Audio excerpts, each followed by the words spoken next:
Do you sometimes struggle to motivate your patients to become more active participants in their own recovery, but those patients fear movement and they don't want to do something that's going to hurt them?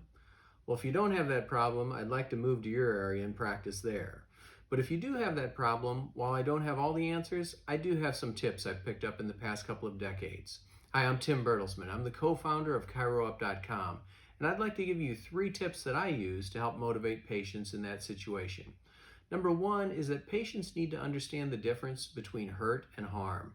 That a lot of times patients who have kinesiophobia aren't willing to do anything, and we need to let them know that yes, this exercise and activity is going to cause discomfort, but that doesn't mean you're harming the problem.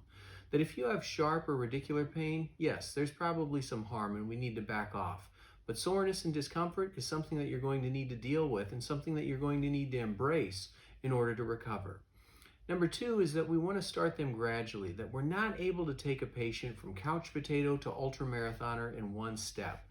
Their minds and their bodies can't handle that, but it can handle a tiny step. So we ask that patient, when you go home from work this evening, I want you to lace up your tennis shoes and make 1 lap around the block. 2 to 3 minutes of exercise is all we're asking for. Or I'd like you to go home and do 1 set of 10 repetitions tonight, not the whole series of exercises. Patients can take that small bite and then they're willing to take slightly bigger bites on each subsequent visit. And tip number 3 is to make sure you don't take too big of a bite, that we don't want them to have the terrible twos, too much, too soon, or too fast. So I use the 10% rule. I don't want you to increase your activity by more than 10% on a weekly basis.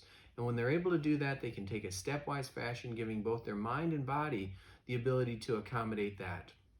When patients take charge of their own health, our outcomes improve, and we need to make sure that they understand that at best, we see them for 3 sessions of 15 minutes.